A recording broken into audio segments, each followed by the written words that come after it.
So, so customer service versus customer experience. What we know to be true is, customer service is solving a problem, right? There is that problem.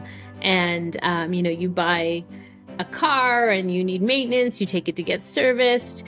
You buy something on Amazon, because I know I do a little bit of that.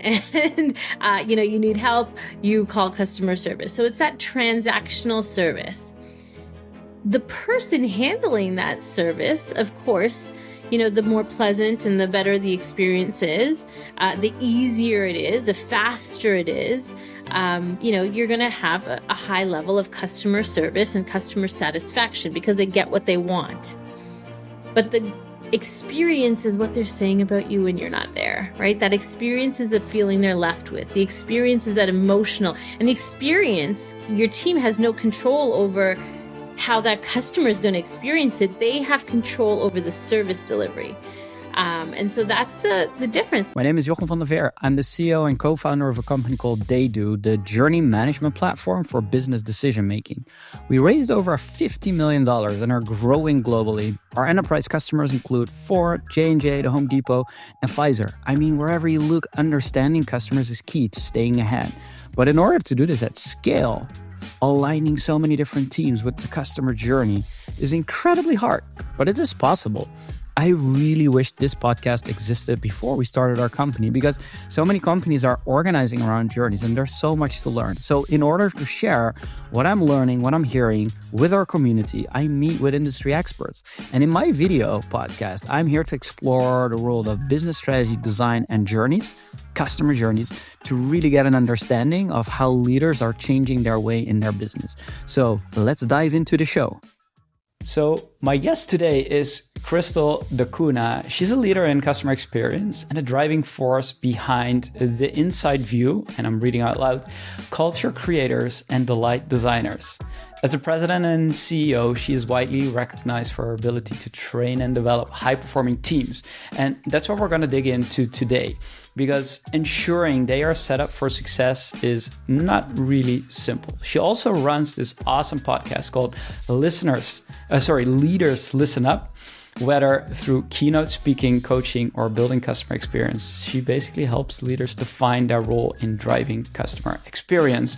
And the cool thing is her latest training on leadership experience excellence, won a Stevie Award competing with companies like IBM and Pepsi.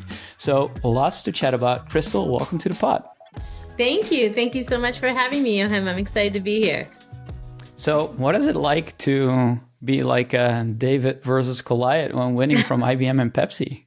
Oh, I love it. I love it. When we won, I can tell you it was definitely a shock, but it was a passion project. So, I really had an opportunity to take all the experience that I've had in leadership training and development, and really infuse it with employee experience and customer experience design elements. We also incorporate like a lot of diversity, equity, and inclusion work. And so I believe that's what really took us over the edge. And it was during the height of the pandemic, which was even trickier. So it was definitely a feather in our cap moment, winning the gold at the Stevies. So yeah, that was a good one. That is fantastic. And did I get it right that was designed for non-CX leaders, but for business leaders wanting to participate in the customer experience transformation work or the design work they're doing? You got it. So it was designed for leadership teams to take together. So whether you're a small, medium business, whether it was a larger corporation, it was specifically designed for leadership teams to take as a unit, and so that they all understand that customer experience and employee experience, it's not a department. It is, something that we all need to do together. I know I'm speaking to the converted here, all about that, but the reality is I think leadership training, so to speak, often really focuses on those soft skills, which I love and are needed. But beyond that, I think leaders need the tools, and they even need to understand the language when it comes to customer experience. And so that's why I designed the program to really give leaders the tools they need to be successful in customer experience, because I think that's their goal, is to provide phenomenal experiences for employees and for customers. But they're certainly not always set up with the right tools to do so. So that was the goal.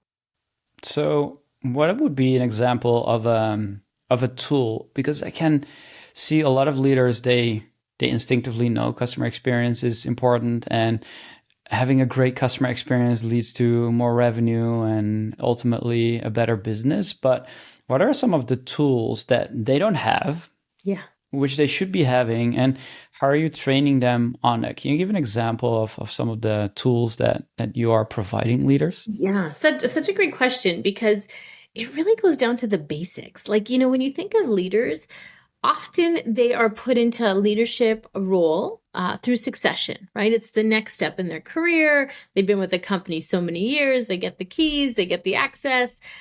They have the most knowledge in terms of the business, but they're not always aspirational leaders. They're not always people that really aspire to like coach and develop people and push them further than themselves. I mean, we know that to be true. And so this gives them the opportunity to be set up for success, where I'm literally teaching them the first level, like the basic level, is everything from the difference between the words customer service and customer experience, because some haven't even ever had customer service training. Think of the environments that people are in, and they're an expert in their craft, but perhaps they've never worked in a restaurant or in a retail environment, or have ever had to serve a customer one-on-one.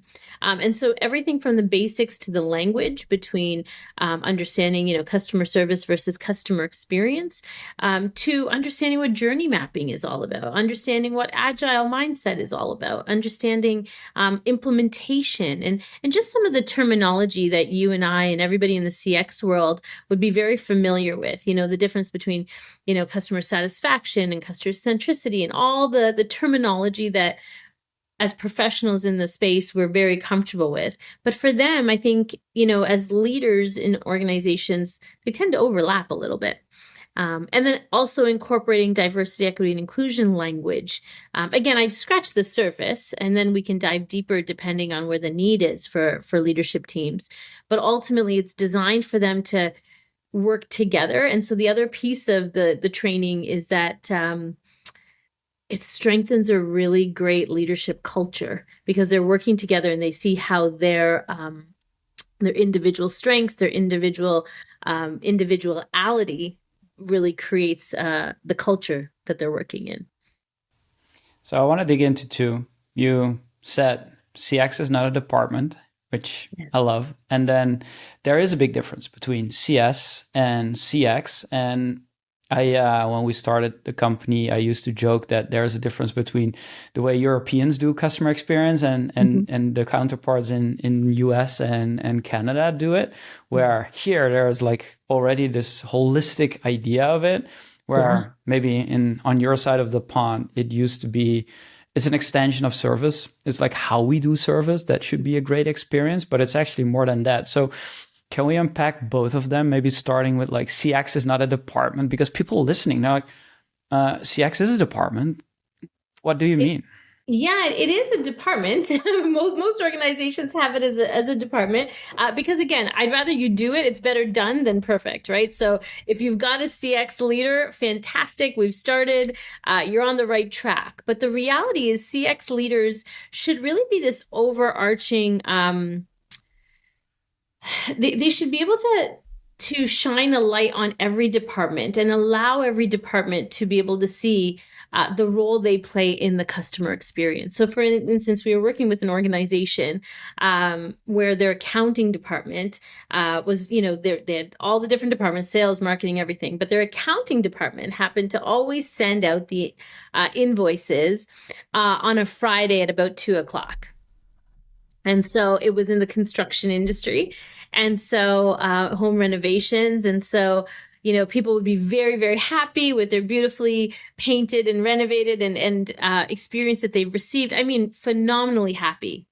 But then on a Friday at 2:00, when they got that invoice, it was always, I think it was just the timing. Like we started to analyze the words and the language and all the things, but it was just the timing of understanding for that employee and that accounting team. It was the perfect way to end the week. My slate is clean. I don't have anything to do on Monday morning. I'm good. I can start fresh. But the way that customer was receiving it was not ideal. And so we worked on designing delight and really cultivating their understanding of the role that they're playing in the ultimate customer experience. And that takes training, that takes shifting their mindset, because you got to think, an accounting department, they're very logical thinkers, right? That emotional experience is not necessarily top of mind for them. And so what it allowed them to do is really put themselves in that customer's shoes. So yeah, we really hone in on those. And it's the thing with training is it's not a one and done, right? Like I can tell them that one time, well, in 30 days, they might forget. And it needs to be something that's constantly and consistently cultivated. So CX incorporating right into your culture is really, really critical. And I share lots of tools. As we go through the discussion today, I'm sure some more tools will come up, but there's tons of tools that will help kind of infuse CX within your culture. Bring on the tools. I love tools. So what other tools do we have to make this a reality for leaders who want to invest in all of their teams being customer experience oriented? Yeah, I think, of course we know the technology side of things. We know AI, we know, the technical aspect of tools. And so I won't get into that much because, there's such a wide variety of tools that can really help strengthen the overall experience. But things like, and sometimes this is such a simple tool, but it's, in my experience, has been one of the most effective. Something as simple as a daily huddle. We all think we need to do it, but do we really do that daily huddle? And so I always get pushback on the daily huddle when I first begin with a client. They're always, I have the excuses listed. Now I've gotten really good. I'll email them the excuses in advance and I'll say, listen, pick your excuse because I know you're going to give me one of these. And then let me handle it because, it's having a small meeting. I call it 8 on 8, having an 8-minute meeting to plan your 8-hour day. And allowing everybody in the organization. So whether I used to do it in a construction environment, we would do the leadership team first. And then the sales manager, who was me at the time, I would do a huddle for another 8 minutes with my sales team. The construction manager would do another 8 minutes with his construction team, and everybody would do it that way. But the leadership team was united. And then the individual teams, they weren't working in silos. They were all connected in terms of they understood their role in customer experience. And so, 8 minutes on 8 hours a day, we talked about everything from customer successes to employee successes. It was timed. It was fast paced. There's music, there's energy, there's rah-rah. And we really designed them for every culture. But often, the pushback is, well, everybody can't make it. That's okay. It's okay. And I've said this already, better done than perfect, right? Whoever can make it, makes it. Whoever can't, it's okay. At least we've had a discussion on how our core values are being practiced every day. So your vision mission is not just sitting on your website, but it's really, how did we practice this yesterday? Like, well, and the first few sessions are like deer in headlights. Nobody really understands it. But when you really start to see this in action, it's pretty delightful. I can also imagine that once you get into the groove of this and you've been not sharing great customer stories or small anecdotes for a week, you get like nervous and you start to like focus on, hey, where can I get one? Or can I do something crazy for my customers or help them so I can have a story for the next one? Is that something you've seen as well? Or am I just making it up? 100%. Actually, it was really great. During the pandemic, when at the height of it, when we were allowed to get back out again, I visited one of my winery clients that I had worked with for 2-3 years before. And so I popped in and I was there early in the morning when I anticipated that their daily huddle would be going on. And I hadn't seen them in almost a year, connected with them virtually a little bit, but hadn't seen. And I walked in the morning and aren't they doing their daily huddle? 3 years later, we're in the 3rd year, and they were 8 minutes. They had music going. It was exactly how. Now I remember the first year they fought me on it tooth and nail. Crystal, not everybody's going to be here. I mean, there was every excuse in the book. And 3 years later, they were just executing it so well, and their employee retention went up, their customer satisfaction's gone up, their sales went up. They were seeing they weren't waiting for survey results. Their employees were so connected to the customer that they were able to really put things, be agile and put things into action right away, creating phenomenal experiences, right? It quickly. They weren't having to go through the hoops and wait and get the data. And the data is real. If the customers are telling you, and multiple customers are saying it, let's respond, right? So out of practical curiosity, like a lot of people have adopted agile rituals, right? Or the daily stand-up is also still a thing. Like, did you see the daily stand-up, right? So did you see any conflicts there where you go from the leadership then to the team leader, then to the team, and then everyone does that every day? Were there versions of this, or was it really staying on the customer experience lens? Because I can imagine it goes quickly into like, oh, I'm going to work on this, I'm going to complete that, and this is what I did yesterday. Or did that actually keep it on the customer experience level? Yeah, it did. It did take a turn. And so I think this is where your customer experience leader, it always does actually take a turn into getting a little more operational than employee and customer focused. And so this is where your leadership team needs to be really reminded and equipped with the language, literally the language that they need to use in those daily huddles. That's part of the training process, but it happens almost always, right? They get communicating so well, and they get booking meetings right in that huddle. Like, action is happening in that daily huddle, so they're progressive and productive in 8 minutes. Like, you get more done in 8 minutes than having these big, long, drawn out meetings, but it gets operational. And so it's really important. In 8 minutes, I cover, 5 or 6 questions. Every company is a little bit different, but we cover a certain amount of questions. And those questions, 60% of those questions are focused on employee and customer experience. And so that allows them to keep those top of mind. And it veers off every now and then. And then, I come and visit, and their CX leaders, really are reminded through coaching programs, or when I do some executive coaching, that type of thing. What are some of the questions that you ask? Like, I know you said some of them vary from company to company, but what are the ones that are mandatory, are always there? Yeah, so we start off by celebrating. Typically, it's a celebration. What was your win yesterday? What was one of the big wins? How did you? A win would be one. How did which core value did you practice yesterday? And again, it depends on the size of the team, but it could be which value. How did you implement CX yesterday? Let's celebrate an employee yesterday. You might read, very similar to the Ritz-Carlton, how they do their huddles. It's celebrating a Google review or a letter that a customer has sent. We just find that people are congratulatory. So there's a lot of focus on that. I do incorporate some KPIs at a very high level. Numbers are important. The reality is, we want to focus on emotional intelligence. We want to focus on making sure we're building delightful environments. But as I say that, we know that those delightful experiences directly impact KPIs. What we don't want to happen is the KPIs take precedent, and then we focus on that. But we do definitely incorporate that, and then we set the team up for success for the next day. Hey, what's happening today? Where do you need help today? Where are you stuck? And when a leadership team is asking you, where are you stuck? What do you need from me today? And you can ask them and solve it right then and there. You're not going to show up to 4 huddles asking the same thing, right? It gets solved. You don't have to send 10 emails back and forth. It also starts to remove this mindset of, the cover your, right? How everybody's trying to send the emails so that they feel covered and protected. It removes that whole mindset, because now it's not about building a culture where you're going to point fingers at people.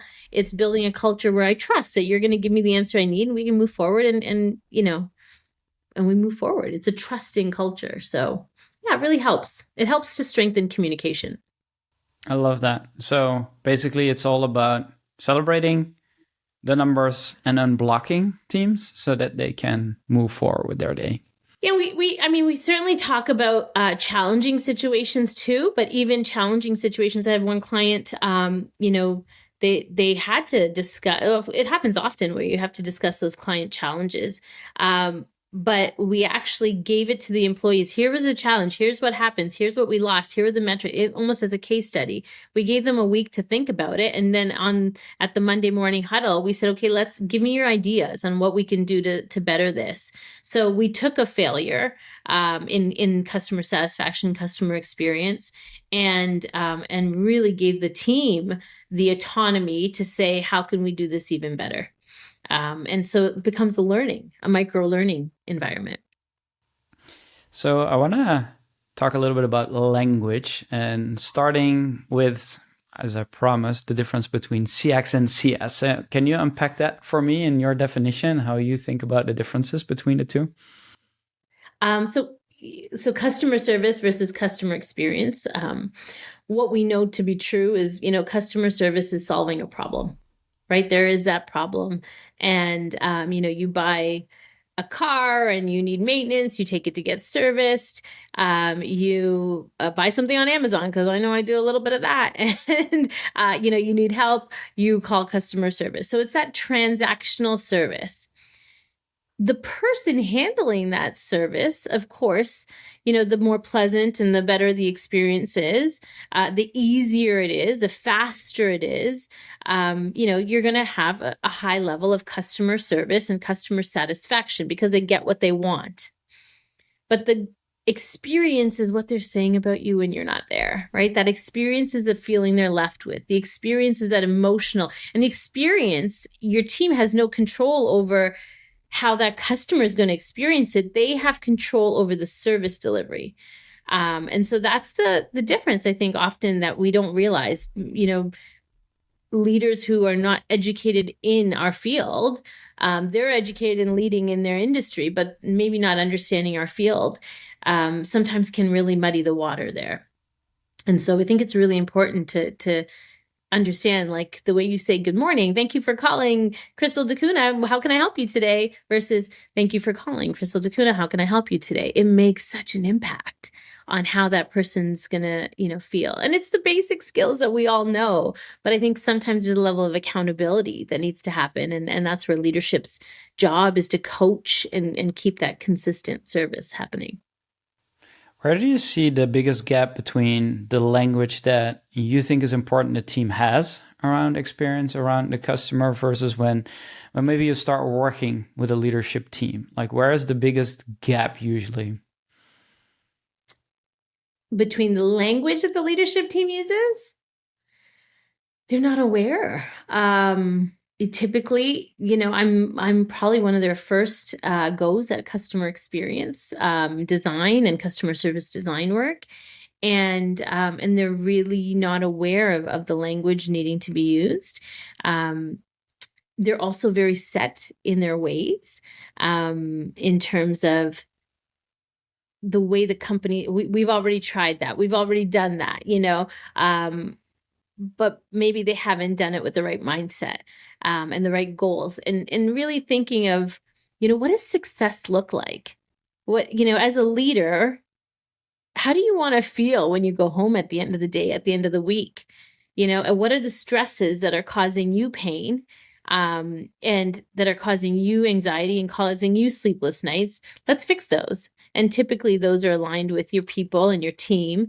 And so when you set up your team for success, you're going to be set up for success. So I think from a leadership perspective, the gap is often that they focus on operations more so than their people. And that's one of the biggest transitions we make is I try to start with, one of my leaders, I'm so proud of her. She is a small business owner. She's got a great team, business for 20 some odd years, but she is now dedicated, and it's a transition. It's taken us 2-3 years to get to, we're in our third year now. But she's dedicated 2 days a week where she is strictly working on her employees, like strictly working on coaching, developing, designing, just meeting them for coffees and lunches, and 2 solid days. That's 16 hours a week on top of the other touch points that happen through the week, but 2 committed days to only focusing on her employees, which is huge. It's a huge transition. And she's got a good sized team, about 20 people. So smaller organization, but, depending, the bigger the organization, you just small, departmentalize it a little bit, but everybody still has that opportunity to connect and develop the skills that needed to be developed. If you're enjoying this conversation, don't forget to subscribe on your favorite podcast channel and leave a review. It makes all the difference. The Experience Edge podcast is where I interview business leaders, CX pioneers, and the best designers who share their insight on creating business impact, having an edge on the customer experience. Do you want more exclusive content and behind-the-scenes access? Check out the Experience Edge podcast on YouTube and LinkedIn so you don't miss a thing. Now let's get back to the conversation. How does that shine through on their customer experience? Or maybe you can take another example, but investing in your employees by coaching them, by developing them. How do you see that shine through in the customer experience, but with the end customer or the consumer? Yeah, well, the retention rate is through the roof. So first and foremost is that retention. You see an increase in referral rate right away. You see the advocacy on Google, on all the reviews, all the metrics that are important in customer experience. You see that. And you also see this trust build. So what we started to do was, from a sales hat, we started to really implement email funnels and making sure that depending on what that customer came in for, we are now sending, the email to support their experience, to make sure that they are getting all the services that will really improve the quality of the experience that they have with us. And so through that sales process, we're fine-tuning it and creating delightful surprise and delight moments just in the emails. And it's drastically increased sales, right? The first year we did it, upwards of 60% increase in sales. One of my clients last year went from $700,000 to over $1 million in a year because of simple strategies like that. And so again, smaller client, but they hit the $1 million mark just because of little strategies. Some of the larger clients, they do things exponentially, but it's the same scope of work. What about unlearning? Because unlearning on a small team is different than unlearning for a larger organization, even though you can trickle it down. But some of these things have to be unlearned, right? Especially when you're all about operational efficiency or so process-minded. And then comes all this emotional stuff in your face that you need to take care of. Like, what does the unlearning look like for a larger organization? It's a great question. When it comes to unlearning, it's hard. It's a learned behavior that we've all done. But one of the things I like to keep in mind is you can't provide the Disney experience if you've never been to Disney, right? Like, have you been to Disney, Johan? Yes, yeah. I am. And I'm going again this year. I have no kids. Amazing. So I was a kid when I went, and now I'm going to go with my own. Amazing. Which Disney resort are you going to? So I'm going to Paris because that's the closest one from where I am. Lovely, lovely. We were trying to get to Paris last time we were there. We couldn't get there, but my son and I have had the privilege of going many times now to Disney, and it's just such a widely used example, but it really is the perfect example, because I've had organizations, restaurant environment tell me, Crystal, I want our customers to get that Disney delight feeling. Well, the restaurant owner has been to Disney many times with his family and it has been engulfed in that experience. But the server, we're expecting them to provide that Disney experience, but they've never been to Disney. So they've never felt that feeling. And, even the level of training is pretty minimal. If you've ever worked in a retail or a restaurant experience, restaurant environment, the initial training is usually pretty minimal, right? There's a table, be nice to them, take their order, give them their food, make sure it's hot, don't spill anything, basics. And maybe add on a dessert. But really the training and delight often comes from experiencing. Now, I'm not saying you got to send everybody to Disney, but you have to, as an organization, you have to create those moments of magic and delight for your team so that they're really inspired to do that for their customers. And that takes leadership being inspired, right? That's where the leadership experience excellence training came in, was how do I get them to think differently? How do I get them to create experiences for their employees? And it's not about, I always say, if money or time was no object, what would you do? And often it's the littlest things that make all the difference in the world. It's the littlest minute things.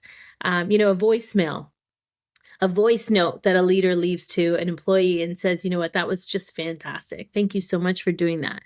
Hey, we got a customer letter in today, and I just wanted you to know from me how much that meant to me, how much that that customer appreciated. A voice note versus an email, like, does that cost us any different? No, but it makes a huge impact in how somebody receives a message. Why do you think people get this wrong? That it's always in our minds, we have to do the big things, right? We have to be like Disney. But in reality, like you say, it's the small things that compound and ultimately make up for the majority of the experience that we can deliver. Why do you think, why do you think people get this wrong? Because I think they overcomplicate it, and I think they already have a roadblock up. There's already this mindset of like, well, we're doing the best we can. We're doing the best we can with the most we've gotten. We're not Disney, Crystal. We don't have a Disney budget. And it's like Disney is mopping the ground with a mop and a bucket of water, but they're just drawing a Mickey out with it. Where's the budget in that? Like, where's the budget? It doesn't cost them any more money, but they're just creating. Now, I know they do phenomenal things that do cost money, but the delight is in those magic moments that are going to really, connect with somebody emotionally. And if I can just share a quick story of one of my experiences. You can. I love to hear them. Yeah, so there was, I took a trip to India a few years back with my son and his best friend. And we went and we stayed at the Hilton in Jaipur, India. And it was definitely one of the most magical experiences I've ever received. And it was a $99 hotel room. It was, didn't cost me a fortune by any means. I had never stayed there before. But it was a long trip to get there. So we had driven, I don't know, 7 hours. My whole family was with me. My son and his best friend were with me, but also we were traveling with my uncle and my aunt. And so there was a whole bunch of us traveling together. And so I called the hotel when we were about an hour away. And this was like 1:00 in the morning. It was midnight when I called, and I said, listen, we're still about an hour away. Just want to let you know we're still coming, but we'll see you soon. And they said, absolutely, Ms. Kuna, we can't wait to see you. Now, I'm a Hilton Rewards member, but they really didn't know me in India. I wouldn't have ever expected that that was, it was just a pleasant experience on the phone. So we pull up to the hotel at 1:00 in the morning, and standing outside are 3 gentlemen dressed in all white garb, just standing at attention, ready and waiting to receive us. First, we didn't know that they were there for us until they opened our doors and take care of us. They took all of our bags right away. A hotel concierge, or perhaps it was a front desk person, they came and they greeted me right away with a clipboard, and my aunt and uncle, they greeted them with a clipboard, and they said, you must be so tired. Please follow us to your room and we'll take care of you. And we said, okay. And, everything was happening for us, not to us, which was the magic right there. We were so tired. And so as they're taking us into the elevator and taking us to a room, right away, I was like, well, do we have to check in? Do you need my credit card? Do you need my information? No, we have all that. Because think about it. We do have all that. We've booked it online. What do they really need it for? Right? But here in North America, it's a 10-minute process at the front desk before you go up to your room. So there they took us up, and he walked backwards into the elevator, and we already have a smile on our face just because of the greeting at 1:00 in the morning. And so as he walks out of the elevator, he's walking backwards to our room, and he goes, Mr. Kuna, I hope you don't mind. We've taken the liberty of making your room a little more comfortable since we know you've had a long journey. And I said, oh, thank you so much. And so, he opens the door, and we've been upgraded to this beautiful suite. And on the bed of this, there was 2 beds, and they took long pieces of grass, and they wrote on the bed, welcome to India. And then there was an arrow on the bed and pointing to the table. And on the table was this big chocolate cake. and it was covered in pink. No, it was a chocolate cake. And when we cut into it, it was pink on the inside. But on the top of the chocolate cake, it said, "Welcome to the Pink City," because Jaipur is known as the Pink City. They have pink soil and pink sand. And then, so that was delightful, right? And then we looked further, and they had actually embroidered my son and his friend's name on these little satin pillows that were on the bed. And I didn't notice it until afterwards. My son went and grabbed it and said, "Mom, how do they know our name?" Now, they must have pulled it from, because it was nowhere on my profile, but they must have pulled it from my social media or however they did it. It really didn't matter. What mattered was my son's name and his best friend's name was on a pillow. It was magical. So then, I thanked them, and they wrote a little note beside the cake saying, "We're so sorry that the restaurant is closed, but we've taken the liberty of putting some sandwiches in the fridge for you. We hope you'll enjoy them. No charge, no nothing, fridge full of sandwiches." And my son and his friend got into that cake before I could even take a picture of it. They got into it right away. So then I turn the corner and go to the bathroom, and the tub is full of hot water with rose petals and a hot pot of tea with a note saying, "If you choose to rest and relax before you get a good night's sleep, we've taken the liberty to make a pot of tea for you." So now, when did that happen? When did hot water get filled in that tub as I was coming in? It was, I'm walking through the front door while somebody's filling up that tub. And when you think of the cost of this, the roses were probably left over. Didn't matter, but there were probably roses from the hotel that were, had an opportunity to kind of put them in the tub. The cake might have been, I don't know, maybe they did it for us, but chances are it was something from the buffet, or maybe it was food that they had from the restaurant that they decided to fill up our fridge with. The magic thing there would have been those embroidered pillows. And of course, in India, I'm sure that would have been more economical than it would be out here in the West, but it was the intention. Right. And when I asked the manager a couple days later, how they did all that, he goes, "That's the magic of the Hilton. That's the magic of the Hilton. It was our pleasure." And the last thing I'll share about the experience is we stayed there for 3 days and it was phenomenal. But when we left the hotel, they greeted us, or they said goodbye to us with an Indian Bhangra dance party. So they had an Indian drum there. They put flowers on our neck. They filled us with, they gave us a goodie bag of treats to take with us. This would have been almost 6 years ago. It was an exceptional experience that I speak about often. So I hope I didn't talk your ear off there, but those are those magic moments of delight that, don't necessarily cost a fortune, but their staff they had fun with it.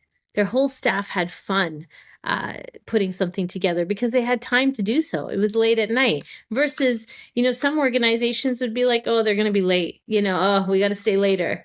It was a really joyful moment. I love that. And I also love that they held true to the magical element, right? Not spilling the beans on how they tricked you and how they did all of that. So you are still grappling with that. I'm not sure how they did that. So I can't wait all to of visit that adds again. up. Well, and then they have to live up to expectations again. They've heard me share this story many times, so. Yeah, that's how it works, right? Just as you said, right? Experience is how people talk about you when you're not in the room, how they share their feelings and their actual experiences without you being intentional about them or not. They happen. So this is a great story, but it's also a big difference between how we are here in the West versus how service is actually done in the East. It's a different culture. It's a different way how people act together. It's almost like here we assume default people are bad and want to take something from us, and there it's the opposite. Sometimes I get the feeling that is true. It really, when they say it's my pleasure to serve you, it really is their joy to make you happy. It really is it really is their pleasure, right? How can we, because this is the most important thing, right? Especially when you work with leaders that have been in business for decades sometimes. We talked about on learning, but this is also something you'll learn early on in your in your life, right? It's something you are growing up with, how your family is treating others and how you're actually being treated by others. That shapes you. So is this something that Definitely you can shaped me. truly learn? Sorry. I said it definitely shaped me. My grandfather was a restaurateur, and so I grew up at about 10, 11 years old pouring water in my family restaurant. Um, and he wasn't the smartest businessman, but he was definitely passionate about customer service and customer experience. Um, so yeah, it does shape you. And I'm sorry, your question was, can you learn it? Did you say? Yeah, so I'm seeing a lot of, especially here in the West, right, when we are not taught these kind of things from day one in our lives, and now we're Mhm. in a leadership position, and all of a sudden we realize for the business it's better to do it. So we want to change, but intrinsically we don't know how to do it. So there's a disconnect between wanting to do it, your ability to do it, where the motivation might be there. So how are you thinking about that? Yeah, a very, very good question. And it's a mindset shift. And so I often, I'm very deliberate about the clients I work with because I've worked with clients who have said they want to do it, but intrinsically, as you say, their mindset is not there. And it's an uphill battle. And so I really do make a conscious effort to say, you know what, when you're ready, come. And sometimes I just need to inspire you for maybe another year or two. Maybe you start to hear the topic until the pain is great enough for you to say, okay, I'm ready to shift my mindset. Um, but when I work with clients that really get the understanding of it, um, it's a whole different mindset where they're open to learning, they're open to seeing it. And I think often I'm just having conversations with them to kind of provoke curiosity. So, asking them, wouldn't you rather be in a happier environment? Wouldn't you rather be, what would it look like? What could it look like if you implemented this? And there's always those excuses, and because they're just so comfortable doing it the way they've always done it. And so it just takes it's not for everybody. It's certainly not for everybody, but when they want to be the person winning the awards, when they want to be the company, having phenomenal employee retention, when they don't want to waste time and money on problems all the time, when they want to be able to increase sales and they start to see it. But again, sorry, back to your question. I guess I went off on a tangent there. I don't necessarily. It's a mindset. It's a mindset shift, right? So it's not something that you can always change. What I do see businesses take seriously is the way they are structuring themselves to be Mhm. better at serving the customer and having a horizontal or cross-functional axis on customer experience. And that is something that can change, right? Changing the processes and changing the ways they work. Customer journeys are an important tool to do that. How are you seeing organization principles shift? Maybe like in the last 5 years or in the last 2 years, because there's a lot of change going on and a lot of organizations to do this. Can you talk to me a little bit about more like the structures and the processes and the ways organizations are literally organizing around the customer as you've seen it? Yeah, I think they're using AI. They're using predictive analytics. They're using a lot more data-driven, technology-driven, resources and tools to help them gain more insights. But again, I go back to the challenge is, you can have the surveys and the metrics and all the data, but do you have the right team ready to action all the learning? And that's where the roadblock starts to happen. And so the technologies are there. The technologies are so far advanced in so much that we are doing right now. Every day we're learning something new from a tech side of it. But I think for myself, I always like to go back to the human element, embracing technology, but really getting back to like shifting their mindset to be open to trying different things. One of the things we teach is this whole idea of failing forward, failing fast. And, I encourage teams to have what we call take a chance meetings, TMCs. And so once a quarter, once a month, teams will get together and leadership will lead the conversation. Sometimes a team member will lead the conversation and say, hey, what did you try? What did you take a chance on this month? And they might be given some parameters, a budget, that type of idea. But they have an opportunity to fail forward, fail fast, and fail famously, and just try something different, but it's initiated by the leadership team. And so, those are just some of the tools that we want to try to use to be able to get them to think differently. What are some of the things that people then do? Like failing fast is obviously something that we talk about a lot. And then you say, like, you also have to fail famously. Like, how does that look in you practice? have to talk about it. And that's what those meetings are for, right? Take a chance meetings give you an opportunity to say, you know what, this did not go so well. This did not go so well, but I tried it. It starts to build this level of resilience in your team to not be afraid of failing, to start removing that fear and start really looking at it as an opportunity to be resilient.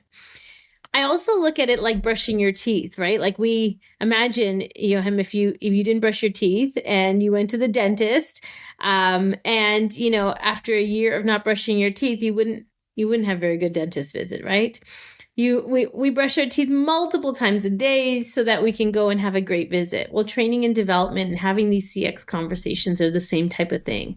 We can't have a once a year training or once a year discussion, once a year meeting. It has to be a line item in your budget that you're really focusing on making this a part of every department's conversations every single day, so that, it's actioned every single day. Who should lead customer experience then? If there are no departments anymore, there's no CX leader. Who is responsible for CX ultimately? Is it the CEO? I would say typically, but here's the thing. I wouldn't say that there's not necessarily a need for a CX leader. I definitely do believe there's a need for a CX leader. But I believe that CX leader's role is to also be able to make sure that they understand how every department understands how their role plays in the ultimate CX, and also EX, right? The employee experience as well. So that one person, that one department is really overarching on all the departments. So yes, the CEO has to have that mindset, absolutely.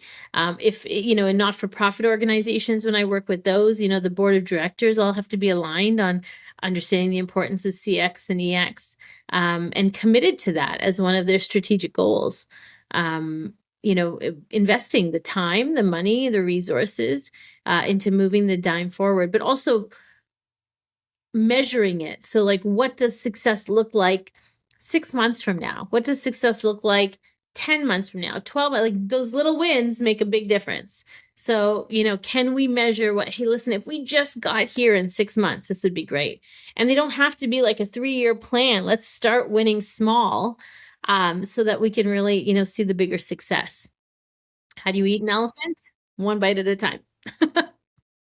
I think there's a big problem that is harder to overcome than you make it sound, right? And I mean, this is great, like small steps, setting good, lofty goals. But the reality is that a lot of customer experience leaders and their teams that are a little bit stuck right now because they don't have any resources to get things moving, right? Sometimes they have some small resources to change something in the digital experience, but usually like they're quote unquote report monkeys and really working for all the different leaders in the business, reporting, collecting insights, and then reporting and collecting insights. And because there's a lot of questions, they're so busy with that.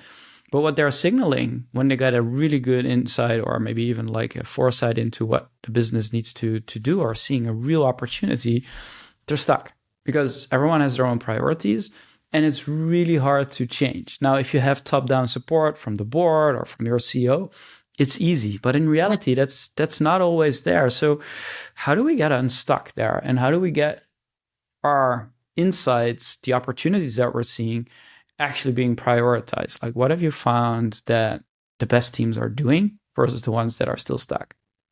Yeah, and I mean, just in your world, you're familiar, when it comes to mapping the experience. I think that's a great tool to be able to visualize where, the experience is happening right now.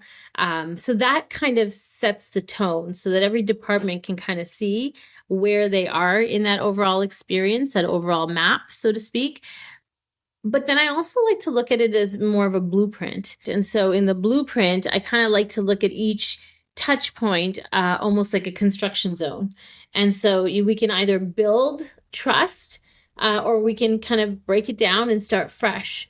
And so when we're able to do that within each department, they can start to see how an improved employee experience is going to help that productivity, going to help their experience. And then they buy in a little bit more to the customer experience shift. But to your point, if you don't have that leadership team committed and for them to see what's in it for them, it's an uphill battle, right? Insights will certainly help.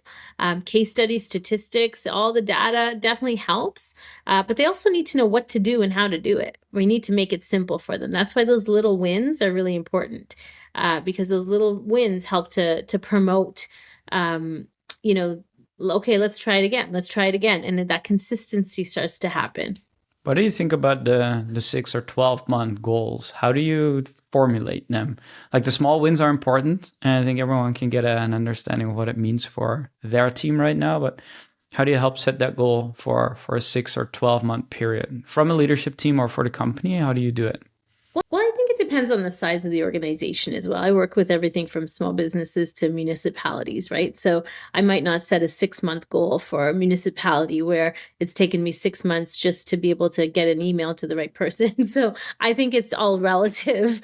There's often a lot of red tape. The larger the organization, the more challenging it can be sometimes to make those shifts. But it's different in every organization. But I think, it's the buy-in. So typically it's involving all departments in the process, whether it's a survey, whether it's, I'll do often focus groups and to say, like, listen, what would a small win look like? If we could, is this possible? Do you believe that this is possible within your department, within this time period? Or I'll flip it and say, what is possible? If these are some of the challenges and these are the construction zones along this blueprint, what's possible in 6 months? What's possible in 10 months or 12 months? It's the little goals. These 3-year plans and these 5-year plans are great, great, great, but they are too far away. There's too much distance in between. And the ball gets dropped and sometimes it loses its fizzle. Right. And so when they're able to kind of gain those wins and they're crafting like, this is what win looks like. And then you're holding them accountable with those conversations and the coaching. It definitely, moves the dime forward. Have you ever seen someone get fired for bad customer experience delivery? Yes. Can you share an example? Yes, I have actually a few times, unfortunately. And it's the lack of commitment from the C-suite, right? So it's they've invested an amount of money and they have allocated a timeline and financial budgets to be able to support CX, but created some unrealistic expectations because there wasn't the support or the buy-in of the rest of the leadership team. And so the role gets eliminated. And how does that really work, right? I've seen that happen multiple times in banking. I've seen it happen in tech. I've seen it happen in the medical industry, where it's unrealistic in the first place. And because the CX leader is championing things and, they're trying, they're also feeling like they're on an island all by themselves. So it's often said that you want to be the second CX leader joining a large corporation, right? Because the first one was the guinea pig. Yeah. And they were 9 out of 10 times set up for failure in the first place. Yeah. Then people realize they have a problem and then they want to do it the right way. Yeah. Is that what you're seeing? Right. Yeah, they check the box to I've heard that many times as well. They check the box. And this also aligns with work in the diversity, equity, inclusion space that I do is, it said, okay, we've done it. And then because they might not see a measurement or a success metric right away, they pull the budgets. And at the end of the day, the success metrics can be happy, like as simple as employee satisfaction or customer satisfaction, but it's not as big as of a jump as they thought. Well, it's like moving a Titanic. It doesn't happen overnight. It didn't take you 20, it took you 20 years to get to this point, and we expect it to happen in 20 months, the shift. It just doesn't work like that. Do you warn your teams up front, especially in the big companies where it's like your lofty goals are unrealistic and we gotta change, or do you get pushback and then you let them fail? Is that how you do it?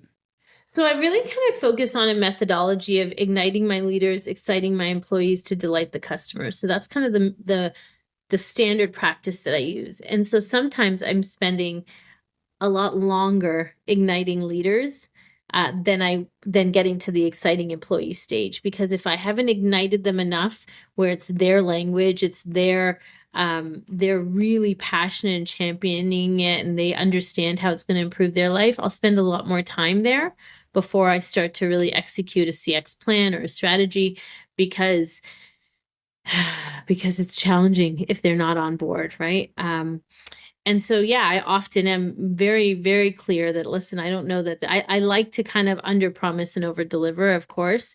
And sometimes, full disclosure, I don't make it. Sometimes we don't make it. And it's because of things like, short staffed, or we haven't created a phenomenal employee experience. And if we've learned anything through the pandemic, it's how much we need to be able to really cultivate this culture of success, to be able to execute on that customer experience.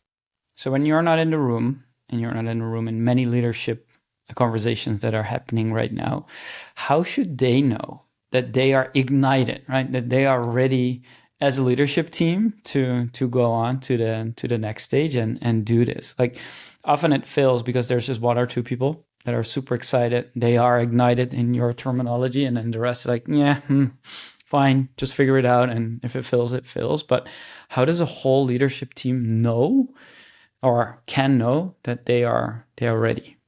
So it's interesting. This is where I go back to the simple things like a huddle. You're not going to show up day in and day out to that huddle lackluster. And I find more often than none, I have one organization. They had a team of about 500 employees, and so their daily huddles were really interesting the way they structured them, and they did a brilliant job at structuring it.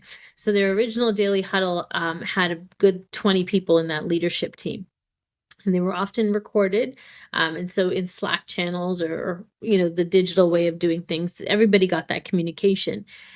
But what was happening was that the people that were not committed and not engaged in those huddles eventually were not a part of the team, because the leader was able to see the difference. The CEO, HR, everybody was able to see the level of commitment to customer experience firsthand. And so you have to make those decisions. How committed are you really as a CEO?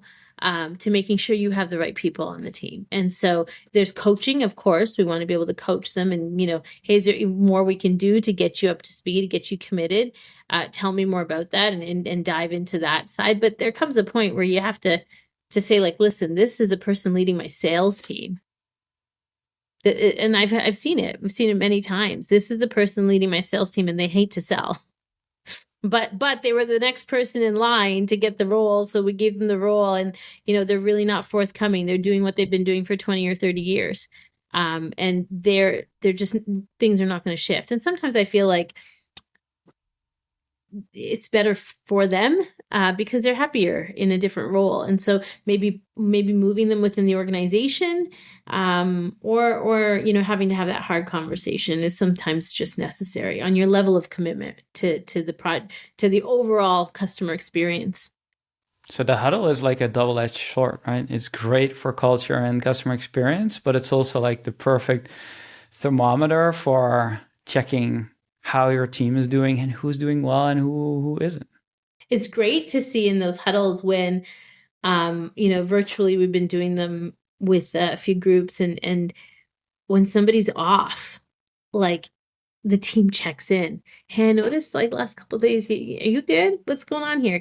Like it starts to cultivate a culture because people notice, the way you show up. And it's a level of accountability. It's such a simple tool in my whole toolbox of things, but it's often one of the most effective because it's just a level of communication when it comes to customer experience that doesn't happen often enough.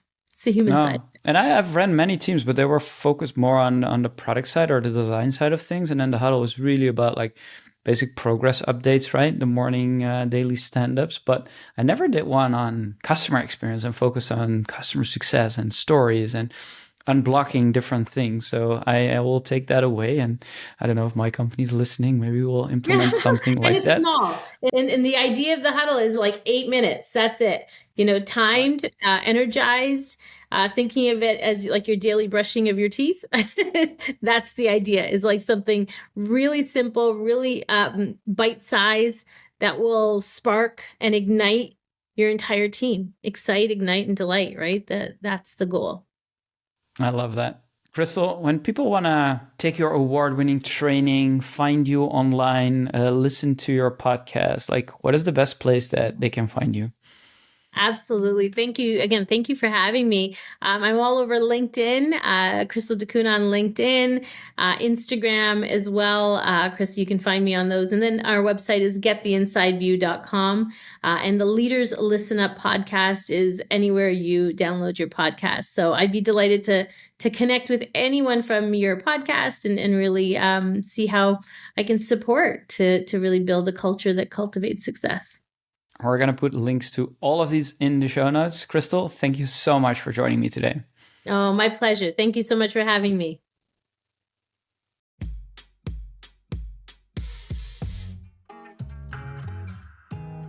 All right, and that's it. Thank you so much for listening. If you found it valuable today, don't forget to subscribe to The Experience Edge on your favorite podcast channel, leave a review, and share it with your team. I'd be delighted.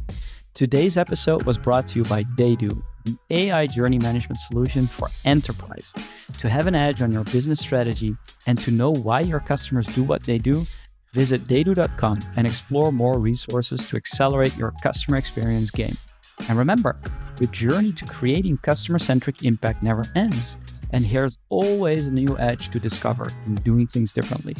Next week, new episode. Until then, keep pushing the edge, stay inspired. See you in the next episode.